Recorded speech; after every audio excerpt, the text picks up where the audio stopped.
name is Dr. Michael Smet.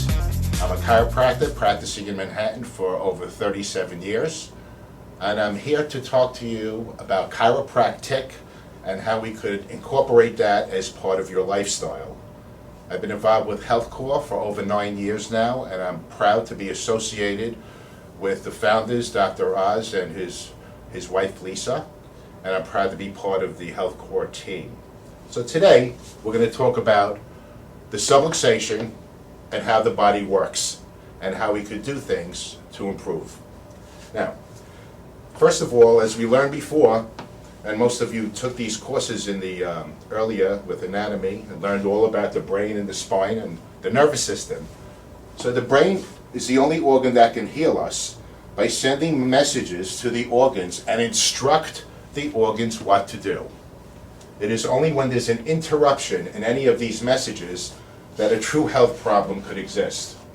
Now, we talked earlier about the 5 facets of health. We talked about exercise and nutrition and a positive attitude and rest and all of these things. And they're so important to your health, so important. But we find that most people love to do one thing. We get all the athletes, all they want to do is exercise, and we get nutrition people that they just eat well, but it takes a lot more to be healthy. You see, it takes a combination of everything working together to not only become healthy, but to stay healthy. So now the brain is connected to the body, sending these trillions of messages to every organ of the body. Now when any of these messages are altered, that's called a subluxation.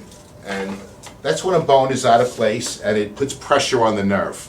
Okay, so what happens? In this particular case, this is an actual photograph of a patient that died of kidney failure. And you could see this beautiful, healthy nerve here and here. And you see how this nerve is shriveled up? This was the nerve supply going to the person's kidney. So they did all these autopsies on hundreds of people that, quote unquote, passed away with natural causes, and whatever organ was related, they found the specific pinched nerve related to that body part. So research has been completed over 120 years ago, and research continues to go on and on and on and on. Now, chiropractic adjustments, they remove these subluxations. Now, when you have a subluxation, that's when a bone is out of place, putting pressure on the nerve. Chiropractors correct them with a gentle adjustment. It may take more than 1 or 2 or 10 or 20 adjustments depending on the chronicity and depending on how many you have. Okay, so the point here is I want you all to start listening to your body. People that are depressed, low energy, maybe you have all these relationship issues, your back hurts, your neck hurts, you can't focus. Before any of you think of taking a pill, whether it's over the counter or prescribed by a physician, I want you to say to yourself, what is causing my symptoms? And I want you to think about getting checked for subluxation. This is essential to your life. Just like eating is essential, exercise is essential, proper rest is essential.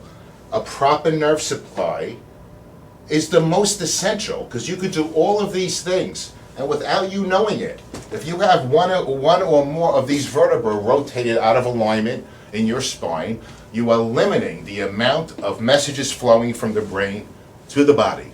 So that is true healing, brain-body connection. That's where the healing is. Everybody talks about it, the brain-body connection. But what people leave out is what is that connection?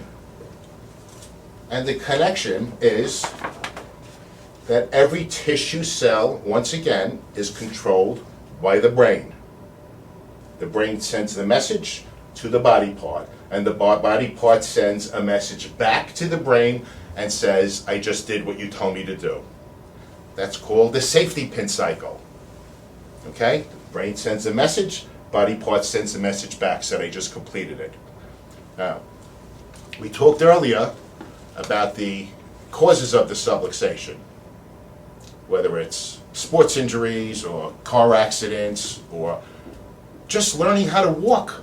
Kids have like 10, 15, 20,000 falls just by going from crawling to walking.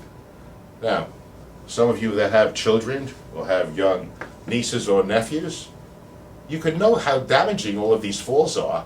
I mean, statistics show that 8 out of 10 kids actually fall off a changing table or fall off of a bed. I know it happened to my kids. My kids fell off the bed a lot. And I was thinking before, how could that happen to a child until it happened to me? Okay? So the point is, it is my goal to have all of you see a chiropractor to get your spine checked. Some of you may not have subluxation, but those of you that do, and it's corrected, your life will never be the same.